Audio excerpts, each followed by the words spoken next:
멜번에 산다 공식 헌정 팟캐스트 키위랑 호주 가자. 이번 녹음은 호주의 테니스 경기장 안에 있는 어떤 광고에 관한 것입니다.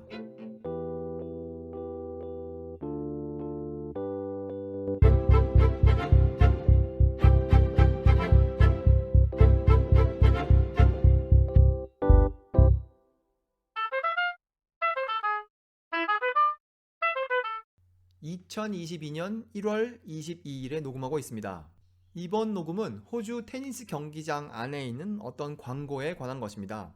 멜번에서 요즘 테니스 대회를 하고 있기 때문에 호주 뉴스를 보다 보면 테니스 대회에 대한 소식이 나오죠. 그러다 보면 그 경기하는 장면이 나오기도 하는데, 제가 테니스에 별로 관심이 없어서 그런 뉴스가 나오면 그냥 다음 뉴스로 넘어가기를 기다리면서 그 화면을 무관심하게 바라보는데요. 이 테니스 자체에 관심이 없기 때문에 운동선수들이 무엇을 하느냐 보다는 그 경기장 안에 뭐가 있는지를 좀 보게 되었어요. 그런데 이번에 제 눈에 띈 것은 어떤 광고예요. 다른 광고들은 다 알파벳으로 되어 있는데 이 광고는 한자 2개, 그 다음에 숫자 1573 이렇게 되어 있는 거죠.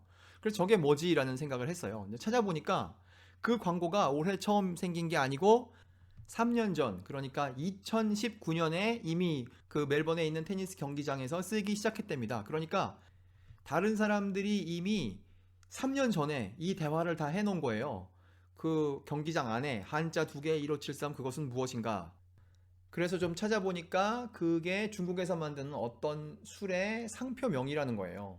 근데 그 정도의 설명을 봐서는 저게 왜 술이며 저 광고가 무슨 이유로 저기에 있는지 충분히 잘 이해가 되지 않았습니다. 그래서 제가 뉴스를 보며 생기는 좀 불편한 마음을 줄여보려는 의도를 가지고 이것에 대해서 좀 찾아봤습니다. 그래서 제가 찾아본 내용을 이 녹음을 통하여 공유하려고 합니다.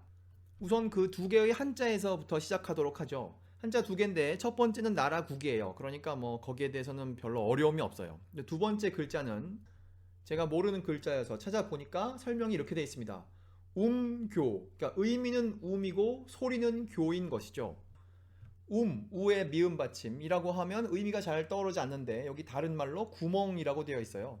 근데 보니까 무언가를 보관하기 위해서 땅을 좀 파서 거기다가 그 물건을 넣고 그 위에 다른 거를 덮어놓는 그런 거를 이라고 한답니다.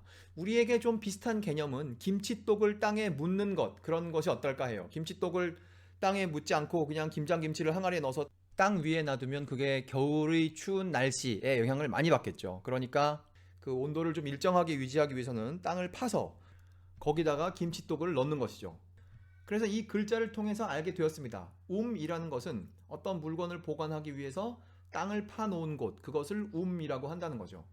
그런 의미로 쓰일 때에는 이 한자의 발음이 교라는 거예요. 그러니까 우리가 그 한자를 읽으면 국교인 것이죠. 첫 번째 글자는 국, 두 번째 글자는 교. 그래서 국교 1573을 찾아보면 이 상표에 대한 설명을 많이 볼 수 있습니다. 그런데 한자 사전에 보면 이라는 의미 이외에 부엌이라는 의미로도 이 글자를 쓴다는 거예요. 그리고 부엌이라는 의미로 쓸 때에는 그 발음이 조라는 거죠. 그래서 이 한자는 교라고 발음되기도 하고 조라고 발음되기도 한답니다. 여기까지를 알고 다시 멜번의 테니스 경기장에 있는 광고를 보면 그 한자 밑에 작은 알파벳으로 그 발음이 적혀 있죠. 그것을 읽어보면 구오지아오 이렇게 읽을 만한 그런 철자예요. 그 두 번째 글자의 중국 사람들의 발음 지아오에서 아마도 우리 조상들이 이 글자의 2개의 발음 중 하나인 조, 부엌조를 가져오지 않았을까 이렇게 추측을 해봅니다. 그런데 우리에게는 또 다른 발음이 있지 않습니까? 교라는 발음이. 그래서 궁금해진 거죠. 과연 중국 사람들도 저 글자를 2개의 발음으로 읽을까? 과연 중국 사람들도 의미에 따라 저 같은 글자를 다르게 발음할까? 이런 궁금증이 생긴 거죠. 그래서 제가 동료에게 메시지를 보냈습니다. 우리가 요즘은 사무실에 있지 않기 때문에 이런 거 하나 물어보려면 이 메시지를 주고받아야 하는 것이죠. 이 글자를 보내고 이 글자의 발음이 2개냐? 이렇게 물어봤더니 이제 그 친구가 다양한 설명을 했어요. 그 설명 중에 일부는 이 글자는 무슨 의미다 이런 거 했는데 발음은 하나라고 합니다. 자기들의 발음은 지아오인 것이죠. 그러니까 우리 조상들은 우리가 지아오와 비슷한 발음 조를 할 수 있음에도 불구하고 무슨 이유에서인지 또 다른 소리 교라는 것을 이 글자에 연결시킨 것이죠. 우리 키위랑 호주 과자에서 이런 얘기 처음 하는 게 아닙니다. 화천대유에서 우리 이런 비슷한 얘기 했었죠. 우리 조상들께서는 사서삼경 중에 한 권의 책인 주역을 우리가 주2라고 발음할 수 있는데도 불구하고, 그리고 중국 사람들도 주2라고 발음하는 걸 뻔히 아시면서 우리는 주역이라고 부르자 이렇게 결정하셨단 말이죠. 이 글자도 우리가 분명히 조라고 발음할 수 있는데 이걸 조라고도 부르지만 교라고도 부르자고 해서 우리는 이제 이 상표를, 이 술의 상표를 국조가 아닌 국교 1573이라고 부르고 있는 것이죠. 조상들께서 왜 이 글자의 발음에 대해서 이런 결정을 하신 것인지 알지 못합니다. 깊은 뜻이 있을 거라 추측해 봅니다. 그래서 여기까지 이 글자들을 알아봤어요. 그런데 글자를 알아봐도 이게 술이다라는 그런 느낌은 별로 오지 않습니다. 그래서 더 찾아봤습니다. 그래서 보니까 인터넷에 중국에서 백주 만들기 아니면 국교 1573 이런 거에 대해서 설명을 하신 분들이 계시더라고요. 그 중에 이걸 엄청 자세히 설명하신 분이 계세요. 제가 유튜브에 있는 채널 중국 백주 기행 이란 걸 보고 있는데요. 거기에 국교 1573을 설명하신 그런 영상이 하나 있습니다. 거기에 보면 이걸 어떻게 만드는지가 설명이 되어 있는데, 이런 술을 만들 때 구덩이를 파서 거기에다가 원료인 수수를 넣고 다시 그것을 황토로 덮어서 그걸 발효를 시킨다는 거예요. 그러니까 술을 만들기 위해서는 구덩이가 필요한 거죠. 그런데 중국에서 술을 많이 만들 테니까 구덩이를 많이 파고 있을 거 아니겠습니까? 근데 그런 구덩이 중에는 아주 오래된 게 있다는 거예요. 그 중에 하나의 구덩이는 명나라 때 만든 거랍니다. 1573년에. 단순한 구덩이가 아니라 국가에서 지정을 해준 공식 구덩이라는 거죠. 그래서 그거를 국교라고 부르고 그 연도를 표시하기 위해서 그 뒤에다가 1573이라고 쓴 거죠. 그러니까 국교 1573은 중국의 술 만드는 전통을 잘 보여주는 아주 오래된 구덩이, 이런 뜻인 것이죠. 그 개념을 가져다가 중국 노주노교라는 술 회사에서 그걸 상표명으로 쓰고 있는 것이고, 그 상표를 호주에서 테니스 대회가 벌어지고 있는 멜번의 경기장 안에다가 잘 보이게 해놓은 것이죠. 한자를 좀 아는 우리가 봐도 이게 이렇게 복잡한데 그 경기장에 와 있는 호주 사람들은 저걸 보고 무슨 생각을 할 것이며, 혹은 더 넓게 그거를 TV에서 보고 있는 호주 사람 혹은 다른 나라의 사람들에게 과연 어떤 광고 효과가 있을까? 이런 생각을 해보게 됩니다. 이런 생각을 과거에도 많은 사람들이 했겠죠. 아까도 말씀드렸다시피 이 이야기는 2019년에 이미 다 한 이야기라는 거예요. 그래서 제가 관련된 글을 하나 보게 되었습니다. 이 글은 Australian Financial Review에 올라온 글이고, 이 글을 쓴 사람은 Drinks Columnist, 음료 전문 기자, 음료 전문 칼럼니스트인 것이죠. 맥스 뭐라는 사람인데, 그 사람이 2019년 3월 21일에 글을 올렸어요. 제목은 The Drink That Stole the Show at the Australian Open. 호주 테니스 대회인 오스트레일리안 오픈에서 사람들의 관심을, 인기를 독차지한 음료, 술, 이런 제목이에요. 이거 상당히 진지한 글인데요. 다른 내용도 많이 있으나 이 사람이 다룬 내용 중에 하나는 이것이 누구를 위한 광고냐는 거예요. 그래서 이 사람의 이야기는 이겁니다. 경기장에 온 사람들 79만 6,435명, 이거 19년 집계에 그렇다고 하는데, 그 사람들더러 저 광고를 보라고 저기다가 저 광고를 하고 있는 게 아니라는 거죠. 혹은 이거를 TV로 호주에서 본 시청자의 수가 13.1밀리언, 약 1300만 명이라고 하는데, 그 사람들 보라고 저기다가 광고해 놓은 게 아니라는 거예요. 저기다가 누굴 보라고 저 광고를 한 것이냐? 중국 내에서 저 테니스 경기를 TV로 보는 사람이 2018년 집계로 5천만, 그리고 2019년 추측으로 3억 3천만 명이 본다는 거예요.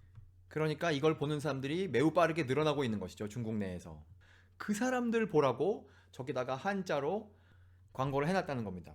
이 Australian Financial Review에 글을 쓰신 분이 이 술을 행사 중에 마신 이야기도 하는데요. 맛이 어떻다 그런 얘기도 있지만 여기 가격이 나와 있어요. 한 잔에 지금 호주에서 이걸 얼마에 팔고 있느냐면 180불에서 215불. 알코올 농도에 따라 상품이 다르고 그거에 따라 가격이 다르다는데, 이거 한 잔에 200불 이쪽 저쪽으로 팔리고 있는 거죠. 그러면 한 병에는 얼마겠습니까? 이 글에서 이 사람이 하는 또 다른 이야기는 이 광고 계약이 어떻다 이런 얘기를 해요. 이게 5년짜리 광고 계약이랍니다. 그리고 그 광고 계약이 되었다라고 발표한 곳은 상하이였었고 그때는 2018년이었다고 합니다. 5년 광고하는데 얼마다라고 발표하진 않았지만 이 사람 추측으로는 85밀리언이라는 거예요. 그러니까 한국 돈으로 하면 700억 원쯤 되는 것이죠. 대충 여기까지가 알려진 사실이에요. 여기서부터는 저의 추측을 좀 더 해보려고 합니다. 지난 1, 2년간 호주와 중국에 관한 소식을 보면 서로 사이가 좋다 이런 얘기 별로 없죠. 하지만 그것은 늘 그랬던 것은 아니고 그 전에는 사이가 좀 괜찮은 때가 있었고 그 중에 하나의 예로 중국과 빅토리아가 1대1로에 관한 MOU를 한 적이 있었죠. 그래서 키위랑 호주과자에서는 과거에 호주행 1대1로라는 녹음을 통하여 그것에 관한 내용을 다룬 적이 있었는데 그거를 하던 때가 2018년, 2019년 이랬다는 거예요. 그러니까 당시에 아주 그 좋은 분위기 속에 이런 수백억 원짜리 광고 계약도 맺을 수 있었지 않았을까 생각해 봅니다. 오늘날이라면 어떤 중국 회사가 호주에다가 몇백억 원씩 줘가면서 호주 사람에게는 팔 의도도 별로 없는 그런 물건을 이렇게 대대적으로 광고를 하겠습니까? 여기까지가 호주, 중국, 그리고 멜번에서 하고 있는 테니스 대회, 그 다음에 중국 술 이런 거에 대한 이야기인데요. 이 국교 1573은 우리가 한국에서 왔기 때문에 우리에게 주는 다른 의미가 있다고 생각합니다. 그 얘기를 여기다가 한번 얹어보죠. 조선시대에 알려진 노래 중에 가사가 이런 게 있다고 합니다. 원님 위에 감사, 감사 위에 참판, 그래서 쭉 가서 승지 위에 임금, 임금 위에 만동묘지기. 그러니까 만동묘지기의 권력이 세다 이런 노래가 있다는 거죠. 이 만동묘에서 조상들께서 제사를 지내셨고 그리고 흥선대원군께서 서원 철폐할 때 만동묘도 철폐해라 그래가지고 아주 원성이 자자해서 다시 고종이 나중에 만동묘를 부활해 주죠. 일제시대에도 유림들이 거기에 가서 제사를 지내는 거를 보고 일본 사람들이 그런 거 하지 말라고 그 건물 불태우고 그 비석에 있는 글자 같은 거 없애버리고 그랬죠. 세월이 지나서 2018년에는 만동묘를 다시 복원한다 이런 소식을 우리가 들을 수 있었습니다. 이 만동묘, 그 묘지기가 임금 위에 있다고 풍자적으로 노래가 퍼진 그 만동묘, 이 만동묘 뭐 하는 데입니까? 두 사람의 명나라 황제를 기리기 위한 것이죠. 마지막 황제인 의종 그리고 임진왜란 때 군대를 보내준 신종, 이 두 사람을 기리기 위한 장소 아닙니까? 임진왜란 때 군대를 보냈다는 명나라 신종, 그 사람이 황제로서의 업무를 시작한 게, 영업을 시작한 것이 1572년이고 우리가 오늘 다룬 그 구덩이, 그것이 공식적으로 국가 지정 구덩이가 된 게 바로 다음 해인 1573년이니까 멜번의 테니스 경기장에 있는 한자로 된 광고, 평범한 호주 사람들에게는 별로 의미 없어 보이는 그 광고, 한국에서 온 우리들에게는 좀 색다르게 보일 이유가 있지 않을까 이런 생각을 해봅니다. 멜번에 산다 공식 헌정 팟캐스트 키위랑 호주과자, 이번 녹음에서는 멜번의 테니스 경기장에 있는 한자와 숫자로 된 광고, 술 광고에 관하여 알아보았습니다. 감사합니다.